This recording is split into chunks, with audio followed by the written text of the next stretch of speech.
Today we're going to make an amazing salsa with the majority of this homemade. You probably call this semi-homemade. It's the end of the season, so a lot of my garden is now slowing up. I noticed my peppers are getting a little bit smaller now, and I had to get 2 from the store to complete what I was doing today. But I still got lots of jalapenos, but I expect they're going to stop here pretty soon. I picked, this is a half a peck box here, and I'm probably going to use about half of that. So it says that that's equivalent to 4 quarts, so it's probably going to be 2 full quarts of jalapenos that I'm end up processing here. And I got 4 large sweet onions. My tomatoes been long gone, so I went and got some from the store, and I'm using a total of 6 quarts of tomatoes. We're going to end up putting them in a food processor. So if you can get them crushed, that's fine, but get them diced and just, finish them down to get a little better. I use some minced garlic, and then I also use your favorite barbecue sauce. That's going to be a surprise.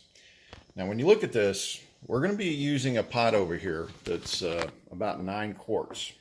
So we're going to fill this thing to the top. So we're using 6 quarts of base of tomatoes, and then the rest of this is going to fill up the 3 quarts to fill this to the top.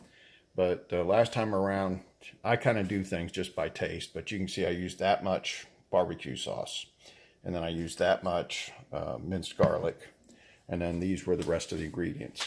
Now I will start with using about half this much jalapenos, because jalapenos are not consistently the same hotness, and then I will keep adding until I get it to the hotness that I'm looking for.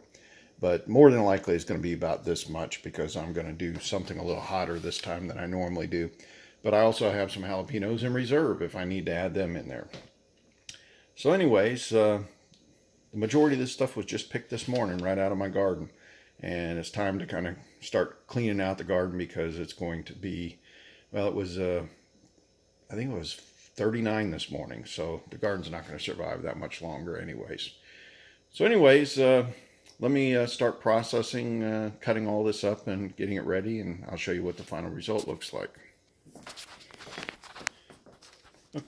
Okay, so what we've done now is I've cut up the bell peppers into just like slices like this. And then the jalapenos, you just cut the ends off. So there's very little preparation involved in that. Then if you have chickens, save this part. The chickens go crazy over this. They love all the seeds from the bell peppers. Now all that's left is to chop up onions. I'm not going to show you how to do some of this stuff, because everybody should know how to do this. If not, look it up. Okay, so the onions are now sliced. I ended up not chopping them up because I keep forgetting that I'm just going to put them in my little ninja blender here and chop them up anyways. One of the things I did forget to mention is the jalapenos. Highly recommend you wear gloves handling these things. I've chopped up many without gloves and only did a few. Thought, hey, no big deal. And then later you're scratching your eye or something and you're sorry that you didn't wear gloves. So highly recommend you wear gloves. Anyways, so the next step we're going to do is I'll probably go ahead and take the tomatoes and get them in the Ninja and process them through and get them in, and then I'll start working on bringing the vegetables over and slicing them up and mix them in. It's a lot easier having the tomatoes in there first. You'll notice that I've also got my canning equipment all ready, and let me just show you where the heck did I put that thing? Oh, here it is. So they sell these kits, and it's kind of pretty much everything you need for a starter kit. But I did go ahead and buy a wider mouth. You can see this is a little wider than the other one. That makes it better for some of the sloppy stuff, including when I'm doing stews and things. The only thing I didn't do is this opening here is for the small mouth jars, and I pretty much only used the wide mouth. So I'm going to go search for this stainless and get, I think they probably carry it at Walmart or something, so I may go pick that up. Anyways, just want to let you know that that's available. And then I bought, you see, if you can see what that is. This is a Presto, and that's the model number. And this thing holds 7 quarts. And I try to pretty much use quarts all the time, but sometimes you have some overflow. So like the other day, I made so much salsa, I ended up with 3 smaller jars. And that's good for just handing out to neighbors and such. So anyways, there's all different brands. I got this one. It has the pressure gauge on there. Almost everything you do is about 10 psi is the setting. So we'll show that a little bit later, but let's get to processing the tomatoes now. Okay, so something I learned. Some of the cans I got were crushed, and it turns out those are absolutely fine the way they are. I don't need to do anything as far as food processor. Now the other 2 cans that are diced, those are going to have to be brought down to the same. Unless you like it super chunky, but me, I kind of like it pureed a little bit. So just an update there. All right, so I used 6 of these cans that were 28 ounces, and I'm probably about 2/3 of the way full. And I kind of recommend you wearing an apron because my wife's going to love me, but I do this to my t-shirts all the time. So I'm going to have to get this in the wash right away, but I'm not done. I'm going to be doing all kinds of mixing and everything. So anyways, I'm going to stop right now because I do have a lot of vegetables I got to put in there, and then we'll use those last 2 cans in reserve if we need to. It's time to process the veggies. All right, so I'm kind of one of those guys that just likes to make do with what you got. We don't actually have a blender, but my wife had one of these ninja things, and so I'm going to go ahead and just give this a shot. And I used this last couple weeks, and it seems to work pretty good. So I loaded the thing up with bell peppers, set this thing on top.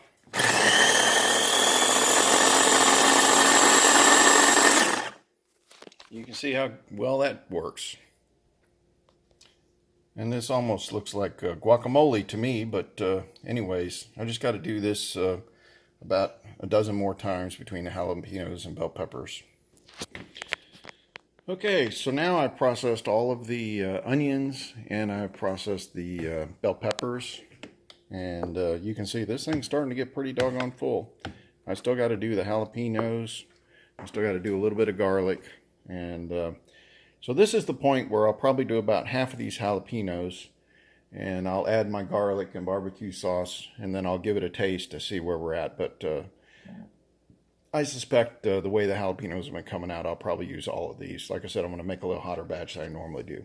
Now, this is not exacting science like you have to do with baking, because the simple thing about this is if you make it too hot, grab a couple more cans of tomatoes and start cutting it down, and you just get more salsa. That's the way it is. It's real simple to recover from this. All right, so let me pause this and get some jalapenos going. Now I wanted to show you the first little bit of jalapenos I did. I kind of coarsely grind those so I don't puree them. So anyways, I just wanted to give you an idea what those look like.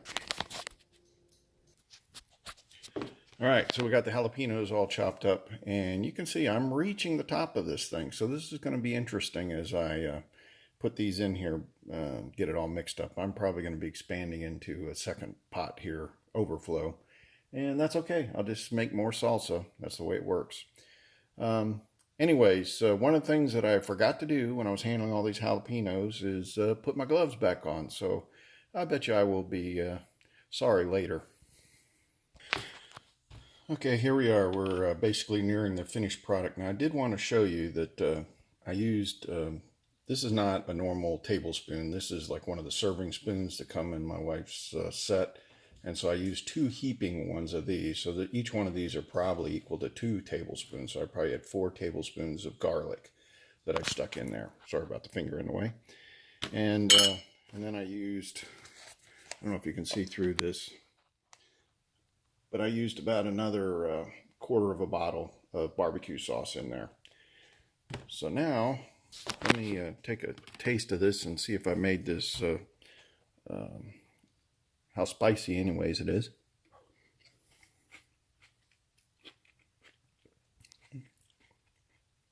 Oh, that's pretty good. Yeah, that'll work. That's my heat. That's going to get the back of your head sweating, but you can still taste everything. It's not like Scotch bonnet hot or anything like that. Okay, so now all I gotta do is do the canning. All right, so I'll tell you right now what the afterburn I'm getting on this. My wife is not gonna like this salsa, but guess what? That's why I did it that way, because then it'll be my salsa. So I'm going to write it as Robert salsa. She's already got the weak stuff. I have to take her salsa when I make it for her, and I have to add, let me show you what it is. This Sriracha. I love this stuff. This is great. You can just help it along, help any salsa along with that. I go to a lot of Mexican restaurants, and it's just not hot enough. So sometimes I even bring my own, or I give them a bottle to have it there for me. So that's something to think about in the future. But this is really simple. You just fill these things up to where there's about, an inch from the top. Sorry about that. This is kind of hard to do both, but I'll do one so you can see from the side here. Should have done one towards the front. All right, that's pretty good. Let's take this one out and I'll show you.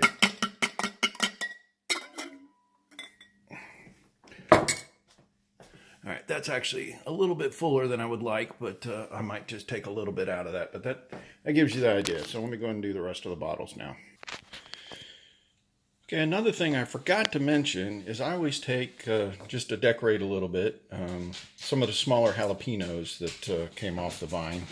And so something small like that, it's perfect. The only thing I do is I will slice it on each side, just a small slit, to let the air out. It makes it better for canning, to get all the air out when it cooks. So anyways, just another little secret to spice it up a little bit, decorate a little bit. Okay, so I filled 9 jars, so I got my 9 quarts, and then I still have some in the bottom here, so I'm probably going to be able to fill up pint jars, a couple of them maybe, so we'll see. But anyways, those are going to be the ones that I'm going to eat right away.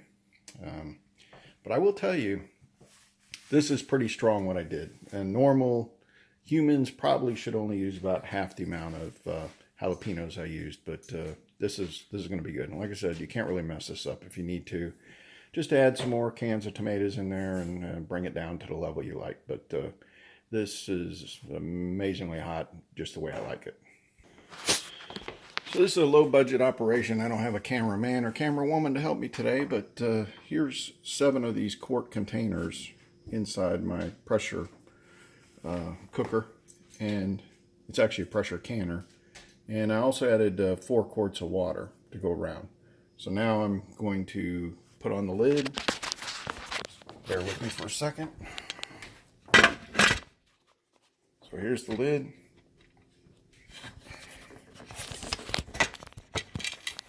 There we go, got it locked in. So then we just slide it into place back here. Now, I've got a glass top stove here, and you need to check to make sure your glass stove can handle this. But I chose not to read the instructions to see, but I've already done cases of canning on this, so I assume it's okay. The only thing is with this Thermador, and I don't know if this is common with all the Thermadors, but this takes quite a while to get up to temperature. And it's the same way when we're trying to boil water or whatever, but now you've got 7 quarts of material in there plus 4 quarts of water. So this is a massively large container to try to heat up. So it'll probably be half an hour, 45 minutes before it even starts pressurizing. And then probably 15 minutes later, then it'll be up to pressure. And then you got to cut the temperature down.